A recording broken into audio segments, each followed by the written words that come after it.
کۆمیسیۆنی باڵای سربەخۆی هەڵبژاردنەکانی کوردستان لە ئێستادا چاوەڕوانی قەوارە سیاسیەکانە کە ناوی کاندیدەکانیان پێشکەش بکرێت کە ڕۆژی 25 حەوت دواوادەی پێشکەشکردنی ناوی کاندیدانە. بەڵام وتەبێژی کۆمیسیۆن دەڵێت تا ئێستا هیچ کام لەو 5 قەوارە سیاسیانە ناوی کاندیدانیان پێشکەش بە کۆمیسیۆن نەکردووە، بۆیە پێدەچێت ئەو وادەیە درێژ بکرێتەوە و دوایین دەرفەتیش سەرەتای هەفتەی داهاتوو بێت. سەبارەت بە لیستی پاڵەوراوان کە پێویستە تاکو 25 مانگ بۆتە بەیانی کۆتا مۆڵەتە بۆی کە قەوارە سیاسیەکان و لیستەکان بتوانین لیستی پاڵەوراوانیان بۆ پەرلەمانی کوردستان تەقدیم بکەن. بەداخەوە بەشێکی زۆر کەم لە قەوارە سیاسیەکان تاکو ئێستا لیستی پاڵەوراوانی پێشکەش کردووە.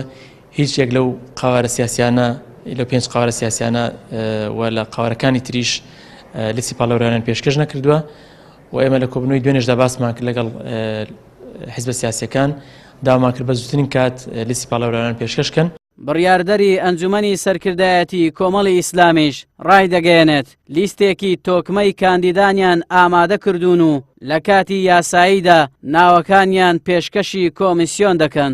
22/5 ئاخر کۆبوونەوەی سەرکردایەتیمان کرد.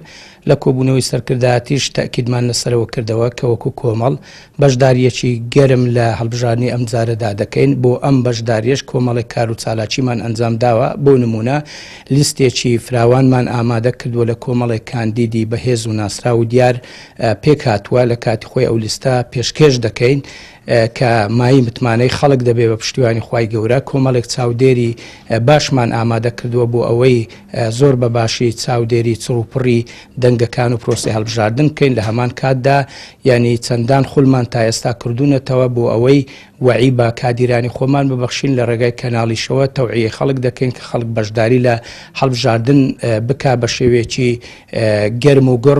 بەرواری هەڵبژاردن بۆ پەرلەمانی کوردستان کەسی ئەیلولی ئەم ساڵە نزیک دەبێتەوە و کۆمیسیۆنیش بەپێی ئەو خشتەیە دایڕشتووە کارەکانی ڕایی دەکات. یەکێک لە ئەرکەکانی کۆمیسیۆن کە تا ئێستا ئیشی لەسەر دەکات پێشکەشکردنی ناوی کاندیدانە لەلایەن قەوارە سیاسیەکان. مەرجی کۆمیسیۆنیش بۆ کاندیدان 6 خاڵە. یەکەم، نابێت کاندید بە هیچ مادەیەک لە پێشووتردا حکوم درابێت. دووەم، نابێت تۆمەتی بەعسی بوونی لەپاڵ بێت. سێەم، کاندید دەبێت دانیشتووی کوردستان بێت. هاوکات پێویستە تەمەنی کاندید لە 18 ساڵ کەمتر نەبێت و دەبێت خوێندەواریشی باش بێت. لە سەرووی ئەمانەش تا ئێستا گومان لە دواخستنی هەڵبژاردنەکان دەکرێت و بە یەکێک لە ئەگەرەکانی لایەنە سیاسیەکان دادەندرێت.